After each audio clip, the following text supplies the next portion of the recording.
So I'd like you to welcome Anthony Kathol. He's running for District 27 Senate. And I'm going to go through a few of the ground rules and some welcoming type things, and then we'll get into our questions.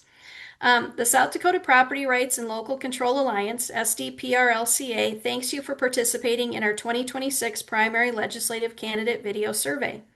As a nonpartisan grassroots organization, SDPRLCA is dedicated to protecting private property rights and maintaining local authority. Following the 2024 general election, where 65 of 66 South Dakota counties voted no on Referred Law 21, voters are eager to hear where the 2027 legislative class stands on these core issues. So our ground rules for tonight, we'll have you do an introduction of a minute and a half. There are 5 targeted questions toward property rights and local control. Responses there are 2 minutes per response. And then we'll have a closing statement of 2 minutes. The recordings that we have tonight will be posted on our Facebook page, YouTube channel, and our website. And so we'll go ahead with the introduction.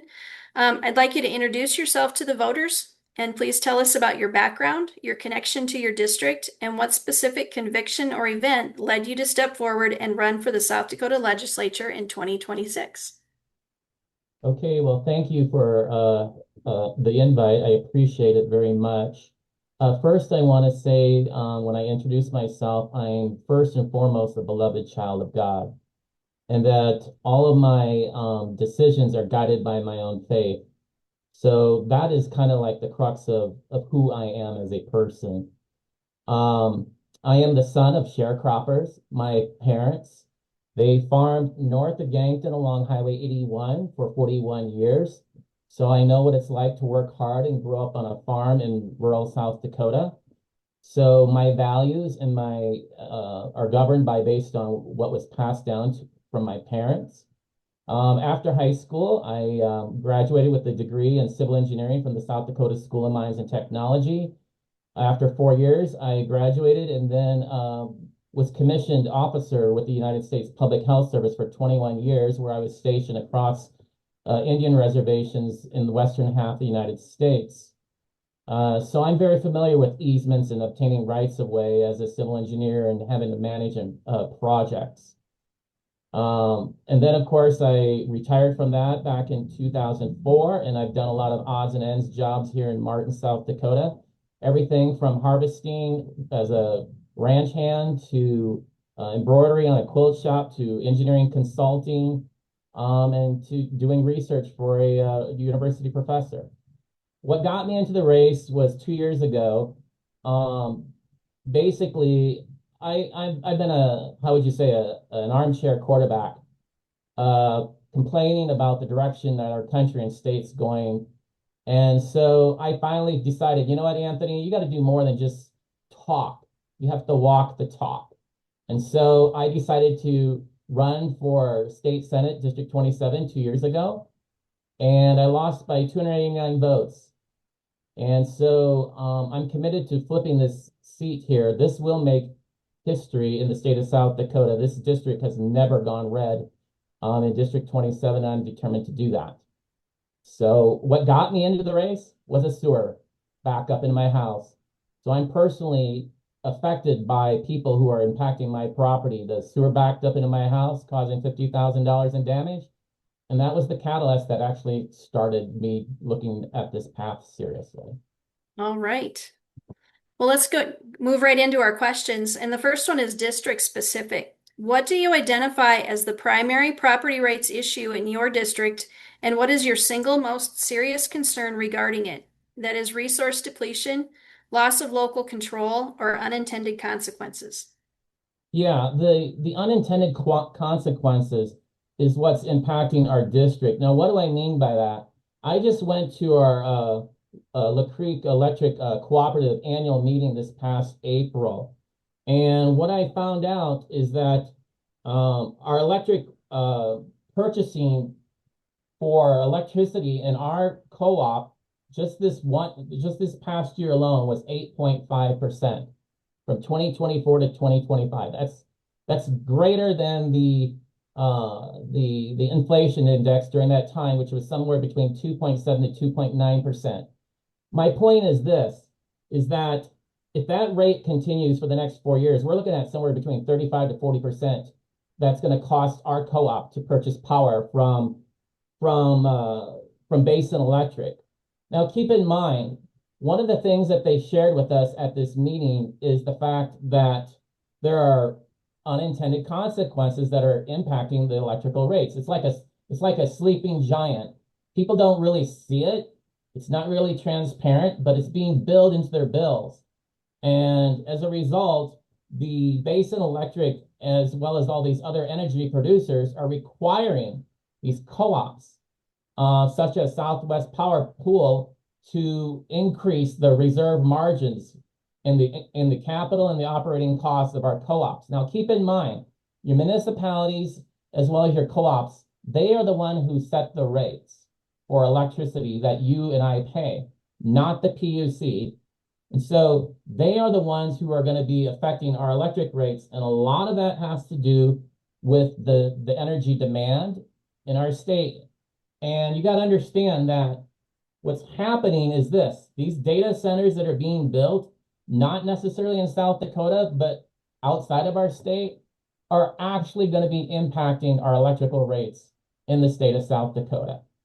So that is something that I'm keeping my eyes on because currently right now, I don't see any, if you will, watchdog that's going to be keeping an eye on the electric rates here in South Dakota.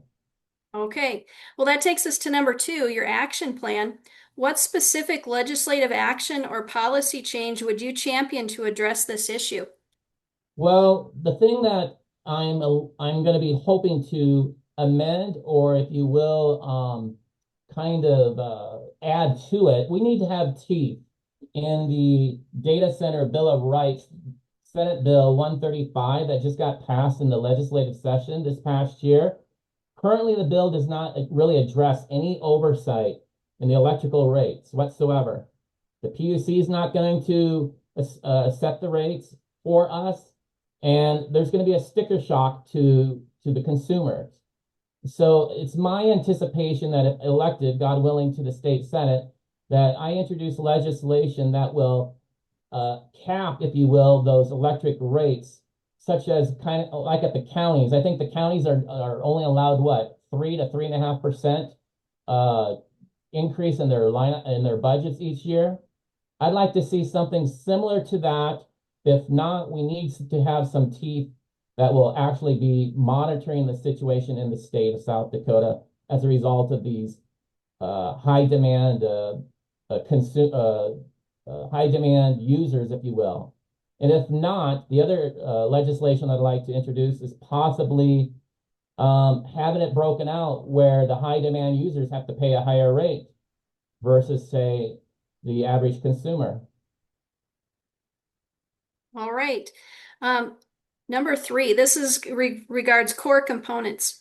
Property rights involves the right to possess, control, exclude, enjoy, and dispose. How is the right to control at risk from state mandates in your district, and how will you protect it? District 27 is very unique. We have a lot of government managed land.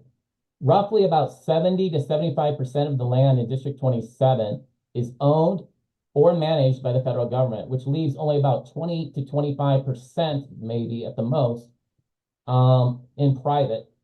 So the thing about it is those people that are property owners that truly own the land, they should have the right to use it however they want.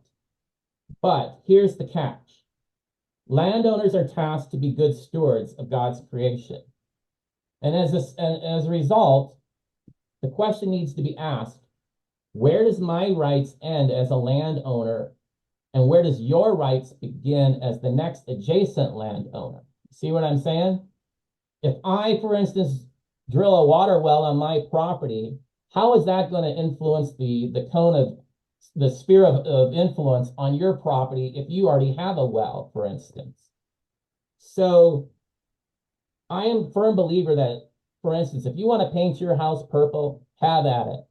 I despise covenants, but I understand why they have to be there.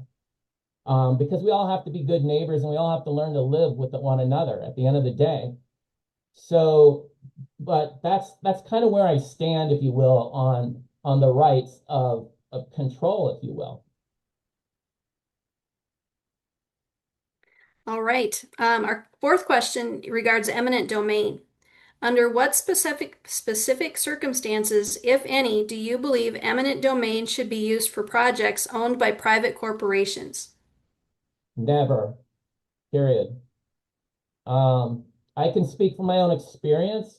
Um, that as an engineer, when I was developing a project in California for the Indian tribe in the Round Valley Indian tribes, I was trying to collect a sewer main and a sewer lagoon. We talked to the private landowner to see if we could build a sewage lift station to get the sewer from point A to point B. The landowner agreed to it, and we paid them good compensation, everything. Started building the project. The landowner reneged on their agreement. And so we could have used eminent domain and said, well, we're going to go through here. And I mean, this was a federal agency, mind you, but we didn't. What did we do? We went to the owner to the other side on the other side of the fence and we negotiated and talked to them and paid them fair market value for what we were planning to do. So even in a lot of people I've been hearing throughout this discourse is whether or not we should use eminent domain for public use. And I'm saying public domain should never be used as a primary. It should be used as a last resort. I feel that even in the public use in that arena, that needs to be used, cautiously.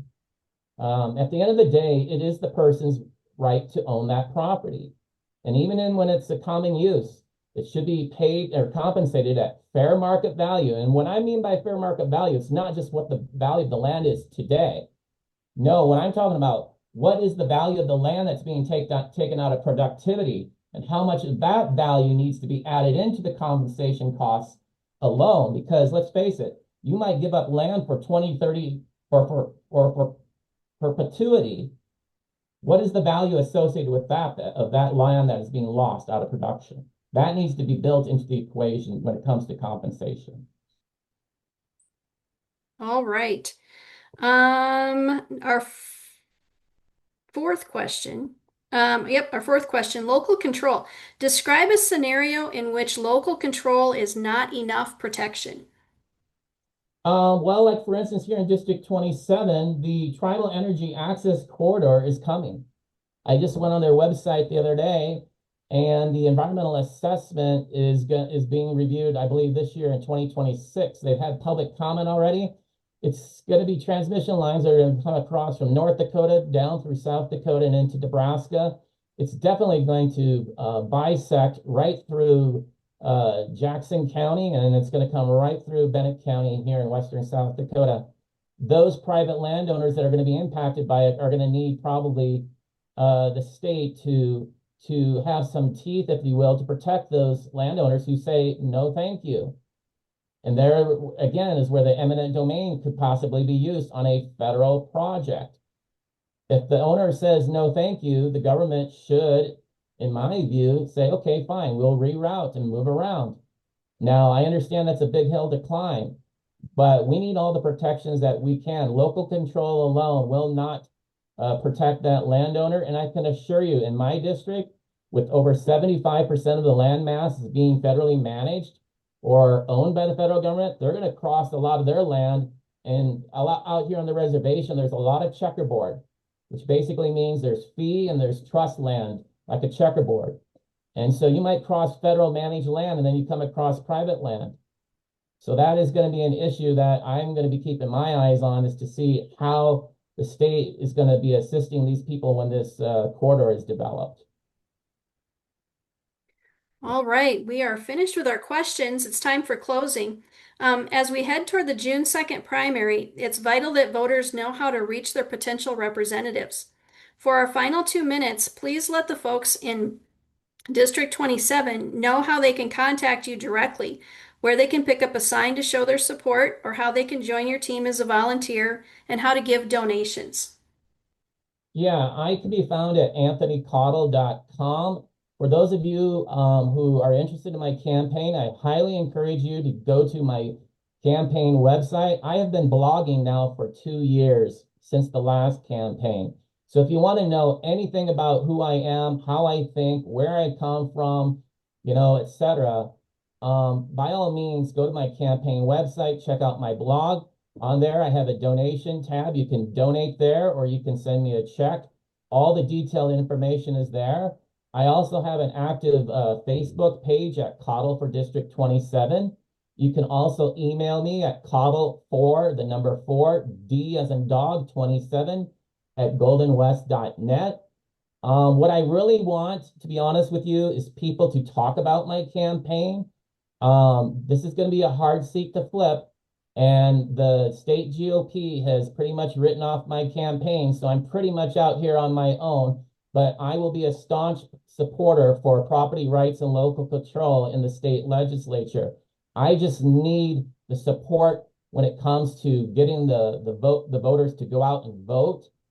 I also need poll watchers as well. My district had 3 out of the 4 counties in the state of South Dakota back 2 years ago had federal poll watchers out here. I have begged for poll watchers and I cannot get poll watchers out here. That is something that I have been asking, and that has been a great challenge.